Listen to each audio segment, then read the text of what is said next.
नमस्कार मंडळी. तर आज आपण अशी भाजी बनवणार आहोत की डाएटवाले सुद्धा म्हणतील की आजच्या दिवस चालेल. तिचं नाव जरी घेतलं तरी येतं तोंडामध्ये पाणी. तर चला पाहूया पावभाजीची रेसिपी.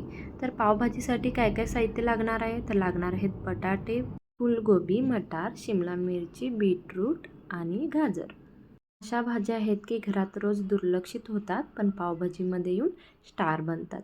तर काय करायचं की ह्या सर्व भाज्या बारीक चिरून घ्यायच्या. त्यानंतर एका भांड्यामध्ये पाणी घ्यायचं, त्यामध्ये थोडंसं मीठ टाकायचं आणि या जो आपण भाज्या चिरलेल्या आहेत त्या या पाण्यामध्ये टाकून ठेवायच्या 5 मिनटं भिजण्यासाठी.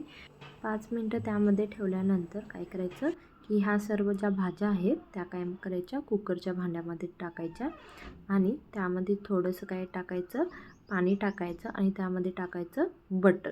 बटर टाकल्यामुळे भाजीला वेगळीच टेस्ट येते आणि कुकर लावून घ्यायचा. नंतर आपण इथे आता आलं लसूण पेस्ट तयार करून घ्यायची आणि मी इथं 2 टोमॅटो घेतलेले आहेत आणि त्याची प्युरीसुद्धा केलेली आहे. तोपर्यंत आपलं कुकर आपलं काम करत राहतं. त्यानंतर मी इथं कांदा, शिमला मिरची आणि कोथिंबीर बारीक चिरून घेतलेली आहे. तर पावभाजीसाठी लागणारं साहित्य आपण बघूया. शिमला मिरची, बारीक चिरलेला कांदा, आलं लसूण पेस्ट, टोमॅटो प्युरी, लाल तिखट, धने पावडर आणि पावभाजी मसाला. तर आता इथे पहा कुकरमध्ये सर्व भाज्या शिजलेल्या आहेत. त्या मी एका ताटामध्ये ओतल्या आहेत. थोडंसं गार झालं की स्मॅशरनं स्मॅश करायच्या. भाज्या पूर्ण बारीक व्हायला पाहिजेत. बघा अशा पद्धतीनं स्मॅश करून घ्यायचं. आपल्याकडे सगळं साहित्य रेडी आहे. तर आता गॅसवर भांडं ठेवून त्यामध्ये काय घालायचं आहे, बटर घालायचं आहे. तुम्ही कितीही बटर तुमच्या इच्छेनुसार घालू शकता. तर बटरमध्ये मी थोडं तेलही मिक्स केलेलं आहे, ज्यामुळे टेस्ट काय होते चांगली येते. बटर आणि तेल चांगलं गरम झालं की त्यामध्ये काय घालायचे आहेत, जिरे घालायचे आहेत. ते चांगले भाजले की त्यामध्ये घालायचं आहे बारीक चिरलेला कांदा.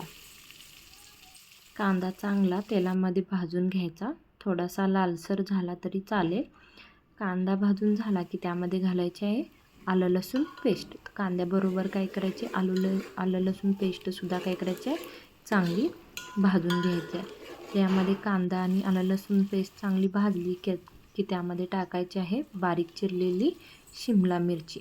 शिमला मिरचीसुद्धा आलं लसूण पेस्ट आणि कांद्याबरोबर चांगली तेलात भाजून घ्यायचे आहेत. तिन्हीही भाजले की त्यामध्ये टाकायचे आहे टोमॅटो प्युरी.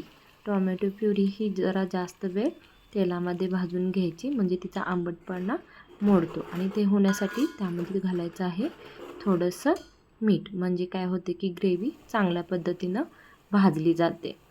तर थोडंसं मीठ घातल्यानंतर थोडा वेळ काय करायचे, भाजी तशीच थोडी ठेवायची आहे, म्हणजे टोमॅटो प्युरी चांगली भाजली जाते. आपण इथे प्युरी तेल सुटेपर्यंत भाजलेली आहे. त्यानंतर त्यामध्ये घालायची आहे थोडीशी हळद, त्यानंतर घालायचं आहे लाल तिखट आणि यानंतर ॲड करायचा आहे पावभाजी मसाला. थोडा पावभाजी मसाला एक्स्ट्रा टाकायचा, त्यामुळे भाजीला चांगली टेस्ट येते. त्यानंतर घालायचे आहे धने पावडर. धने पावडरसुद्धा थोडी जास्त टाकायची आहे. हे सर्व टाकल्यानंतर चांगलं हलवून घ्यायचं आहे आणि तेलामध्ये त्याला थोडं भाजू द्यायचं आहे. तर हे भाजल्यानंतर त्याला कडेनं थोडं तेल सुटतं. हे सुटल्यानंतर त्यामध्ये घालायचे आपण थोडीशी कसुरी मेथी, ज्यामुळे भाजीला एक वेगळीच चव येते. कसुरी मेथी घातल्यानंतरसुद्धा आपण थोडंसं त्याला परतवून घ्यायचं आहे. आता हे सर्व मिश्रण चांगलं तेलामध्ये भाजलं, त्याला चांगलं तेल सुटलं की त्यामध्ये घालायचं आहे आपण स्मॅश केलेल्या सर्व भाज्या. त्या सर्व भाज्या घालून व्यवस्थित हलवून घ्यायचं आहे आणि थोडा वेळ काय करायचं आहे, मंद गॅसवर शिजवायला ठेवायचं आहे. तर त्याच्या अगोदर काय करायचं, आपल्याला चवीनुसार त्यामध्ये थोडंसं मीठ ॲड करायचं. त्यानंतर त्यावर थोडीशी कोथिंबीर घालायची आणि त्यामध्ये बटर घालून त्यावर झाकण घालून ती मंद आचेवर ठेवायची. इथं आता तुम्ही पाहू शकता की आपली पावभाजी तयार झालेली आहे. तर बटरमध्ये पाव भाजायचे, बारीक कांदा चिरायचा, त्याच्यासोबत लिंबू घेऊन पावभाजी खाण्यासाठी रेडी करायची. तर मला कमेंटमध्ये नक्की सांगा तुम्हाला पावभाजीची रेसिपी आवडली असेल तर. थँक्यू.